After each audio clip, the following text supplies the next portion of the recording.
Hi friends, welcome to విద్యా kitchen dairy. Friends, ఇవాల్టి వీడియోలో ఓట్స్ బెల్లంతో కప్ కేక్ రెసిపీని చూపించబోతున్నాను. పిల్లలు కేక్ అడిగినప్పుడు ఎగ్స్, మైదా, పంచదార వాడకుండా హెల్తీగా ఇలా కప్ కేక్స్ని చేసి పెట్టండి. పిల్లలకి బాగా నచ్చుతుంది. ఇక్కడ నేను మిక్సీ పట్టి ఈ కప్ కేక్స్ని చేస్తున్నానండి. అయినప్పటికీ బేకరీ స్టైల్లో చాలా ఫ్లఫీగా, స్పంజీగా వచ్చాయి.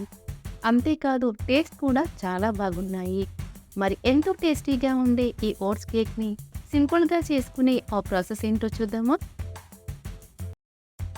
ఈ రెసిపీ కోసం ముందుగా 1 కప్పు ఓట్స్ని తీసుకోవాలి.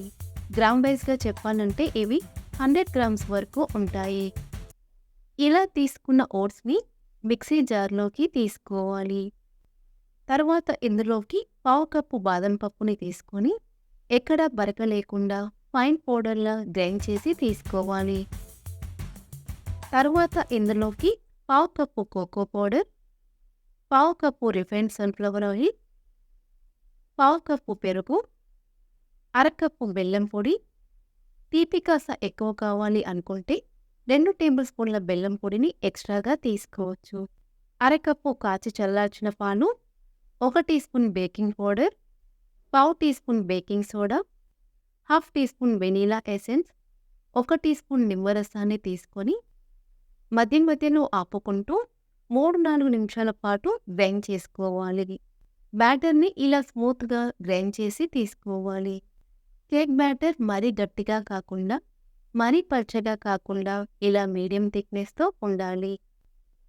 తర్వాత స్టవ్ పై మందపాటి కడాయిని పెట్టుకొని ఇందులోకి స్టీల్ స్టాండ్ని తీసుకోవాలి. తర్వాత మూత పెట్టుకొని మీడియం టు హై ఫ్లేమ్లో 5 నిమిషాల పాటు కడాయిని ప్రీహీట్ చేసుకోవాలి. ఇక్కడ నేను కప్ కేక్స్ని చేయడం కోసం ఇంట్లో ఉండే చిన్న స్టీల్ బౌల్స్ని తీసుకున్నానండి. ఈ ప్లేస్లో మీరు టీ గ్లాసెస్నైనా తీసుకోవచ్చు.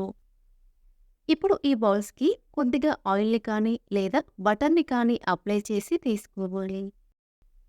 తర్వాత ప్రతి గిన్నెలోకి కూడా 3/4 వంతు వరకు కేక్ బ్యాటర్ని నింపుకోవాలి. కేక్ బేక్ అయిన తర్వాత పైకి పొంగుతుంది కాబట్టి ఇలా బ్యాటర్ని కొద్దిగా తగ్గించి తీసుకోవాలి.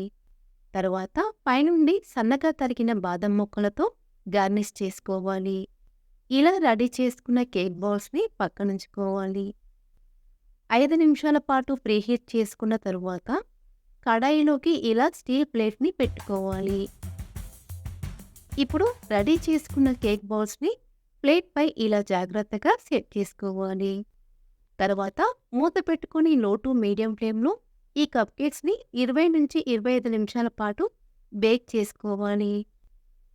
ఇక్కడ నాకు కేక్స్ బేక్ అవ్వడానికి 20 నిమిషాల టైం పట్టిందండి. మనం తీసుకున్న బౌల్ సైజుని బట్టి 5 నిమిషాలు ఎక్కువ కానీ తక్కువ కానీ అవుతుంది. 20 నిమిషాల తర్వాత కేక్స్ బేక్ అయ్యాయో లేదో చూద్దాం. ఇలా ఫోక్తో కానీ లేదా నైఫ్తో కానీ గుచ్చి చూస్తే పిండి నైఫ్కి అంటుకోకుండా వచ్చిందంటే కేక్ చక్కగా బేక్ అయిందని అర్థం. ఇన్ కేస్ మీకు బ్యాటర్ కొంచెం తడిగా అనిపిస్తే లో ఫ్లేమ్లో మరొక 5 నిమిషాల పాటు బేక్ చేసి తీసుకోవాలి. ఇలా రెడీ చేసుకున్న కప్ కేక్స్ని బయటికి తీసుకొని పూర్తిగా చల్లారనివ్వాలి. ఇలాగే మిగిలిన బ్యాటర్తో కూడా కప్ కేక్స్ని చేసుకోవాలి. కేక్స్ పూర్తిగా చల్లారిపోయిన తర్వాత నైఫ్తో అంచుల వెంట సపరేట్ చేసి డిమోల్డ్ చేసి తీసుకోవాలి. చూసారా కేక్ ఎంత బాగా వచ్చిందో? అంతేనండి, ఎంతో టేస్టీగా ఉండి ఓట్స్ కప్ కేక్స్ రెడీ. ఇలా మైదా, ఎగ్స్, పంచదార వాడకుండా హెల్దీగా ఓట్స్తో కప్ కేక్స్ని చేసుకోవచ్చు. చూసారా కేక్స్ ఎంత ఫ్లఫీగా, స్పంజీగా వచ్చాయో? టేస్ట్ అయితే చాలా బాగున్నాయి. మీరు ఈ రెసిపీని తప్పకుండా ట్రై చేసి మీకు ఎలా కుదిరిందో మాకు కామెంట్ రూపంలో తెలియజేయండి. సో ఫ్రెండ్స్, ఈ రెసిపీ మీకు నచ్చితే లైక్ చేయండి, మీ ఫ్రెండ్స్కి షేర్ చేయండి. మరిన్ని రెసిపీస్ కోసం మా ఛానల్ని సబ్స్క్రైబ్ చేసుకోండి.